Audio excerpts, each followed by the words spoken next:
Ladies and gentlemen, members of the media, this is one of my favourite jokes about the public service, but that's all it is. A joke, a myth, a stereotype. We're here today to launch a national campaign to dispel some of these stereotypes and show the people of Australia that public servants aren't the lazy, elitist, politically correct, coffee-swilling bureaucrats with no connection to the real world that many people say they are. I'd like to begin by thanking you for turning up in such great numbers and give you some overview of the campaign to break down public service stereotypes, or the CTBDPSS, as I'll now refer to it. Sorry, Oliver, but I just have to raise a few issues at this point. Why is it a man? Sorry? Why is the public servant in the joke in the opening slide a man? If we're going to be breaking down stereotypes with the CTBDPSS, let's not start by assuming we're all men. Thank you for pointing that out, Millie. I'm sure that you're also aware that this launch is 24 hours away, and we haven't even... Sorry, just one other thing. I couldn't help but notice that we don't acknowledge in the opening remarks that we're meeting on Ngunnawal land. Okay, Millie. Maybe the reason we haven't acknowledged the traditional stakeholders' claim on the land we'll be meeting on is that we haven't actually decided where this launch will be held yet. Morning tea's ready. We're celebrating Jane's permanency. Thanks, Sue, but we've got a bit of a crisis on here. We might have to miss this one. Wasn't the location decided by the CTBDPSS Launch Steering Committee months ago? Hold on a moment. I have the minutes right here. Okay, here it is. The steering committee for the CTBDPSS called with the establishment of the CTBDPSS Launch Location Subcommittee, blah blah blah. And these are the terms of reference. The location was to be competitively priced, reflective of the values of the public service, one that illustrates the connection between public servants and the community, compliant with the relevant OH&S regulations, and somewhere nice with good coffee. Okay, so now we're getting somewhere. So what did this subcommittee recommend? And why don't we have their report? Who are these fools?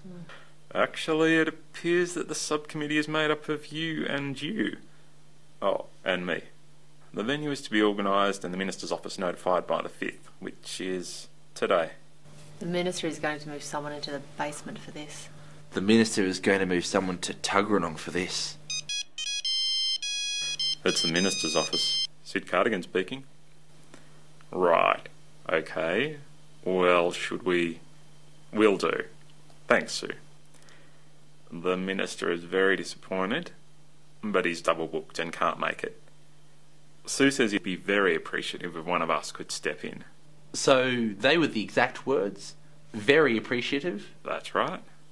Well, obviously it's a shame not to have the Minister, but I guess I could step in, if necessary. Well, that's good then. I'm no speechmaker. That's more an EL thing in my book. Okay, so who best embodies the values of today's public service? I'd think someone dynamic, energetic, goal-oriented, proactive and open to reform, off the top of my head. Interesting. I'd say it would be someone caring, dedicated, hard-working, client-focused and with a strong connection to community. What we need is a location that reflects all of these values. I think whoever finds that should do the launch. Okay, lunchtime. Back here in 42 minutes with suggestions? Oh, time flies, doesn't it? Shall we press on? I've got one. Canberra Croquet Club. Nice setting, view of Parliament, good morning tea, and I'm a member so we can get a good price. Croquet? Croquet? Bit elitist, isn't it? Not really sure if that's entirely on message, Oliver. Now, if we're looking for a location that really says feel the connection, it's got to be Gorman House Markets. Strong sense of community, good morning tea, nice visuals, commitment to social justice and equity. And only open on weekends. Sorry, no overtime budget. And besides, full of hippies. Bit too politically correct. Now, if we want to project a more professional image while still showing our connection to community, what about Green Square in Kingston? Good visuals, lots of professionals, centrally located, plenty of catering. Sorry, full of yuppies. Bit too elitist, I'd say. If we truly want to emphasise connection with the community, maybe we should take it out into the heartland. Somewhere like Canbar Shops. Canbar. Where is that? Well, you know where Tilly's is. Oh yes, Tilly's. Well, it's about 20 minutes southwest of there. Maybe that's a bit far. For the media, I mean, given that we don't have the minister as a draw card. How about Aspen Island? The Carillion. Very scenic. Lots of community events held there.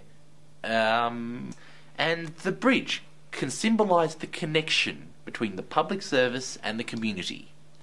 Aspen Island, the Carillion. A bit phallic though, isn't it? Not really inclusive of women.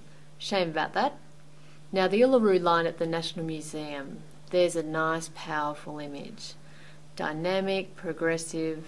The museum's central, it's full of public servants so we can pad out the crowd if need be, and it's all about connection to community. And there's a good cafe. I think we have a winner. Seems reasonable. So are we agreed? Of course, it is unfortunate that the big loop sends a message about going around in circles. Why don't we do the launch at the statue of Vera McLeod up at Hughes Shops? A caring, dedicated, hard-working, lifelong public servant with great connections to the community, founded the first public service cake club, invented the security card lanyard, and twice won the public service medal. Sound good? Ladies and gentlemen, members of the media, this is one of my favourite jokes about the public service, but that's all it is. A joke, a myth, a stereotype. We're here today to launch a national campaign to dispel some of these